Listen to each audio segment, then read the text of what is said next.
Hi, Dan. Hello. Thank you for being here. Glad to Here be we here. are in this open space, a beautiful day, and it's really illuminating these sculptures that you've brought to us. Oh. You live in Okanagan town? Yeah. Yep, yeah. okay. What are you doing there now? Um, You're retired, right? I'm retired. Luckily, I get to make art most of the time. Oh, yay. But when I'm not playing, fishing, or bicycling or skiing. We love to ski. Oh, my. And but at the moment, also taking a huge part of my life is we're building a house for my parents right next door to us, and that's been pretty consuming this year. But we're down to the finish work, so wow. they need to move closer to town. So They are so lucky.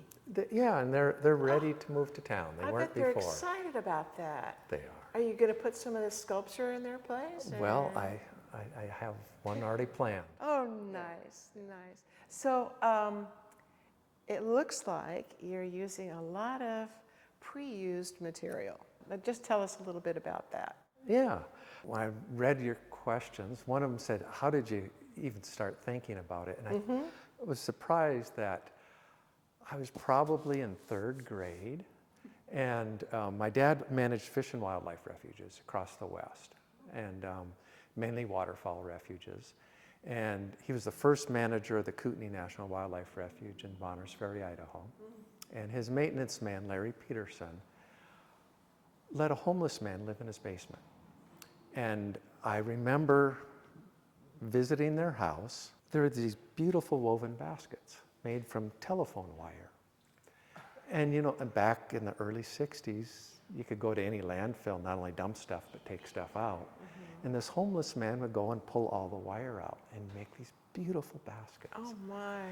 And so that, I think that's probably where I got the first thought of making stuff out of things you find. And then carried on through my life in that I started working summers and springs, you know, in middle school, and then all through high school, you know, and paid way through college, things like that. So I was always having to be a little bit thrifty. I came into sculpture kind of sideways. How so? I actually came into art kind of sideways. Okay. I got a degree in wildlife biology and started off as a science teacher at a small school in Soap Lake, great little town. I know where Soap Lake is. Yeah. So it's a nice little town. Cute. And they wanted to offer art, and I said, well, I'm pretty artistic, I'll do that. So I taught 1 period a day. And then I started going to summer school and taking a few art classes here and there.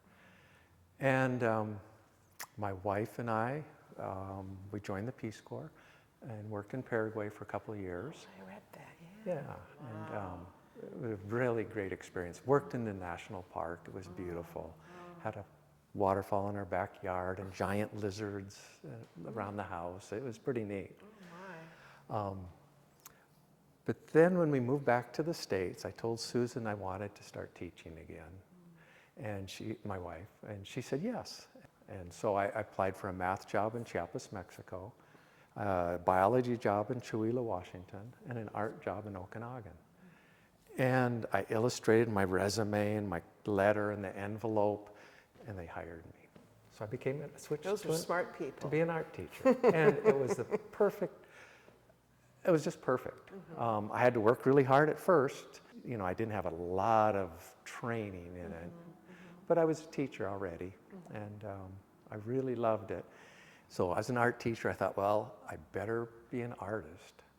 And so I started applying to shows at the Confluence Gallery in Twist, which luckily is only 30 miles away. And I got in, which was great.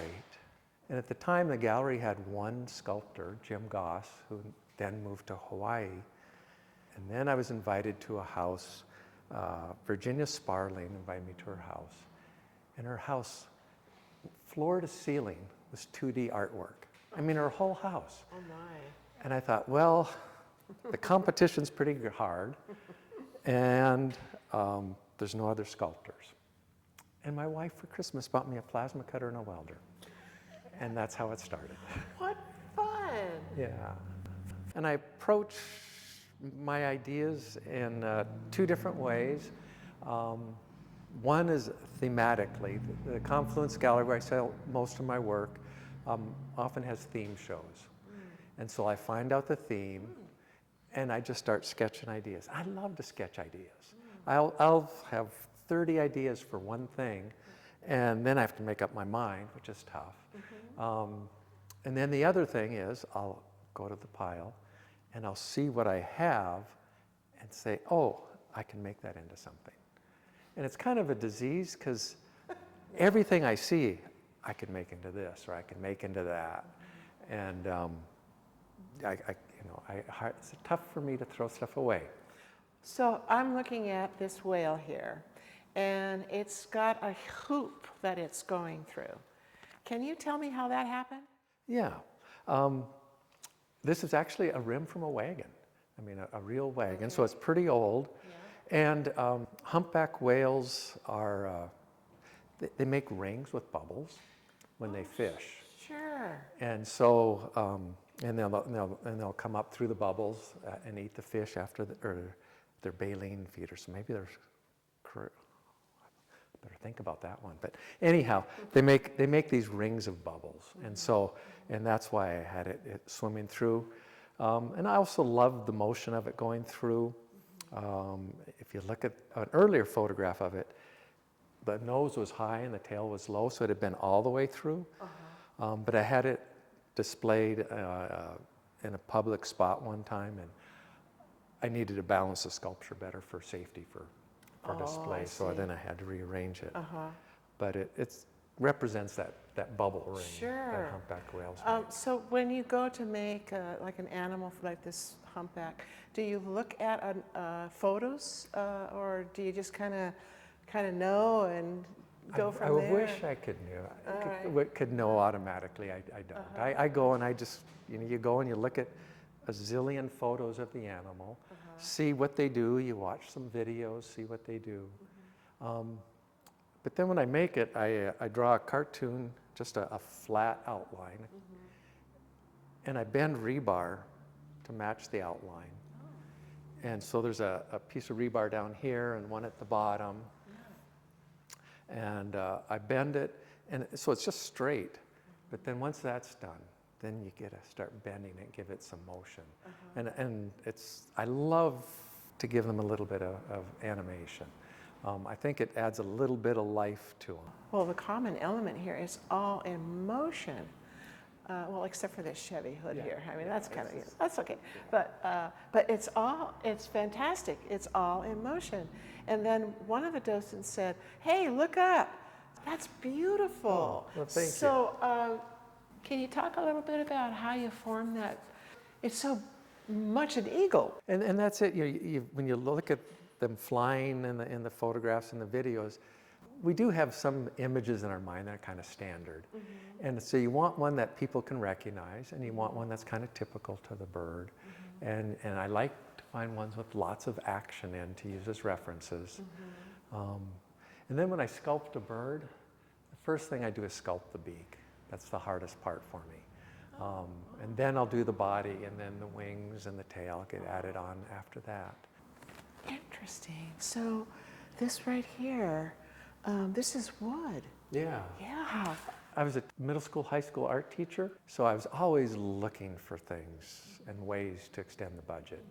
And so these are scraps from the wood shop, and I would bring those into my classroom also, and we'd make things out of them. I was fortunate enough once, we were in the town of I think it's San Gimignano in Italy, and in one of the towers, they had an art display. And there was a guy who had taken all the same kind of blocks of wood, but his sculptures had all these spaces where he left blocks out. And I found it really interesting. And so I borrowed that idea when I went through the wood shop and got the blocks. I see that, yeah. You said making art is a necessity for you. It is. And I found that to be the most difficult question you gave me. That's probably why I'm focusing on it. Yeah. I was probably a terrible English student because I always hated to elaborate. And I was thinking, well, it's a necessity. I need to do it. And then I thought, why? And it kind of got kind of personal. then I broke it down into a couple parts. And the first one is, I love being active. Growing up, depending on where we lived, what refuge we lived on, I had some activity that I always did. I always fished really hard, or I always hunted really hard. I need to be active for some reason. I just physically need that. If I sit still too long, I can't do that. Then making things that you can see is really satisfying. And I find when I'm thinking about what I want to make, how I'm going to make it, when I come to a spot where I'm stuck and I have to fix it, I really find that focus just calms me down. It makes me feel good. It kind of eliminates the rest of the world. And I guess that's the real need, is to just be happy doing something. And making art makes me happy, really happy. I think that's a very good answer. Well, thank you. I mean, But I had to think about it a little bit. Okay, but you know, doing stuff to make you happy is kind of, I think it's necessary as well. It is, and the opposite of that, though, is I like to help people, but being an artist is a little bit selfish at first, because I'm doing it for me, and I'm working by myself all the time, and I hope people enjoy my art and they get enjoyment out of it, but it's pretty, you know, I'm doing it for me, not for everybody else. What would you tell a young person about becoming an artist today? What would you say to them? You know, there's several different things I feel like I need to tell them. And the first one is, if you put in 10,000 hours, you're going to be good at it. And there might be a few people that something about them makes them a little better, but most of the time it's learned, I think, and you can learn. Other things I think about to tell them is, yeah, there's all kinds of art. There's people make a living drawing stick figures, and that's great. And if you like it, pursue it, and you'll find a way to make it work. And one last little thing, be a teeny bit flexible. Like, I love painting watercolors. I love watercolors. I love painting on silk, but I find my metal sculptures sell. And I needed, you know, I feel a little need to sell my artwork. And so I'm happy doing this too. As happy as I am, almost as happy as I am doing watercolors, because watercolors are amazing. I just love them. So around the corner here we have are those watercolors? I haven't really looked at them. They are. They are. And they're steelhead fish? They're trout, different types of trout. Trout, okay. And I had an amazing experience. In Spokane, kind of near the riverfront, there's a store called Boo Radley's. It's kind of a novelty shop. And I walked in one day and I had a hat on that had a North 40 fishing logo on it. And this young man came up to me, and I hate to admit it, but I looked at him and I thought, I didn't think he was a fisherman.